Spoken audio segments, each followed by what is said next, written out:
Lu tahu nggak, ada seorang kaisar Romawi yang punya kekuasaan mutlak atas jutaan orang, tapi dia sendiri hidup sederhana, tidur di ranjang keras, dan menulis catatan pribadi tentang kesabaran, kematian, dan arti hidup. Ironisnya, dia lebih dikenal sebagai filsuf ketimbang penguasa. Namanya adalah Marcus Aurelius, sang kaisar filsuf, yang ngajarin dunia gimana tetap tenang di tengah kekacauan. Marcus Aurelius lahir tahun 121 Masehi di Roma. Dari kecil, dia nggak kayak anak-anak lain yang sibuk mengejar kemewahan. Marcus lebih suka hidup sederhana. Sejak muda dia tidur di ranjang keras, makan seadanya, dan melatih dirinya untuk nggak terikat sama kenyamanan. Dia jatuh cinta sama filsafat, khususnya stoicisme. Ajaran ini sederhana tapi berat. Dunia sering kejam, hidup penuh hal di luar kendali kita. Tapi yang bisa kita kendalikan, pikiran kita sendiri.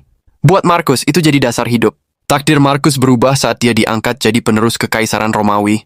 Tahun 161 Masehi, dia resmi jadi kaisar, bareng sahabatnya Lucius Verus. Tapi jabatan itu bukan hadiah, melainkan beban. Begitu dia naik tahta, masalah langsung datang. Batas utara kekaisaran diserang bangsa barbar. Pasukan Romawi harus berperang hampir tanpa henti.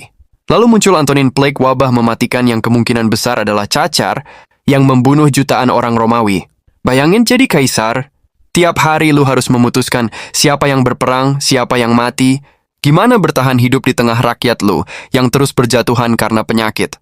Di tengah perang dan kekacauan, Marcus melakukan sesuatu yang unik. Saat malam tiba, setelah memimpin pasukan dan menghadapi realitas brutal, dia duduk dan menulis, bukan catatan strategi militer, bukan laporan politik, tapi refleksi pribadi tentang hidup. Tulisan itu sekarang dikenal sebagai Meditations. Isinya bukan buat orang lain, tapi buat dirinya sendiri. Semacam diary, tapi isinya renungan filosofis. Misalnya, kita tidak bisa mengendalikan apa yang terjadi, tetapi kita bisa mengendalikan respon kita. Kematian bukan sesuatu yang harus ditakuti. Itu hanya bagian alami dari hidup. Kekayaan, kekuasaan, ketenaran, semua itu fana.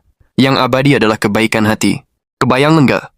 Seorang kaisar, pemimpin dunia saat itu, nulis hal-hal yang kedengerannya kayak motivasi modern. Tapi justru dari situ, dia jadi filosof yang jadi raja. Hidup Marcus penuh cobaan. Sahabat dekatnya, Avidius Cassius, pernah memberontak dan mendeklarasikan diri sebagai kaisar baru. Bayangin, di saat dia lagi sibuk memimpin perang, temannya sendiri menusuk dari belakang. Belum lagi tragedi personal. Banyak anaknya meninggal saat kecil. Kehilangan yang berulang itu bikin tulisannya makin dalam. Buat Marcus, itu bukti bahwa hidup memang rapuh. Meski jadi kaisar, Marcus enggak hidup berlebihan. Dia dikenal sederhana, nggak suka pesta besar, nggak mengejar harta. Buat dia, jabatan kaisar cuma tugas sementara. Bahkan dia sering bilang ke dirinya sendiri, jangan lupa kau hanya manusia. Kekuasaanmu akan berakhir. Marcus Aurelius meninggal tahun 180. Masehi di kamp militer, bukan di istana megah. Dia meninggal setelah menghabiskan hidupnya di medan perang, demi mempertahankan perbatasan Romawi. Tapi warisan terbesarnya bukanlah wilayah yang dia pertahankan, melainkan kata-kata yang dia tinggalkan. Meditations. Sampai hari ini masih jadi salah satu buku filsafat paling berpengaruh. Dari pemimpin dunia, tentara, sampai orang biasa, banyak yang belajar darinya gimana caranya menghadapi ketidakpastian hidup dengan kepala dingin. Marcus Aurelius membuktikan satu hal. Bahkan kalau lu penguasa paling berkuasa di dunia, lu tetap manusia yang rapuh. Tapi justru di situ letak kebesaran dirinya.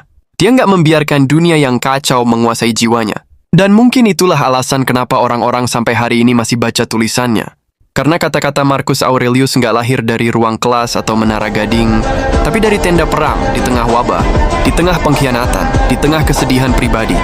Dia hidup keras, tapi ngajarin, jangan biarkan dunia luar merusak kedamaian di dalam diri lu.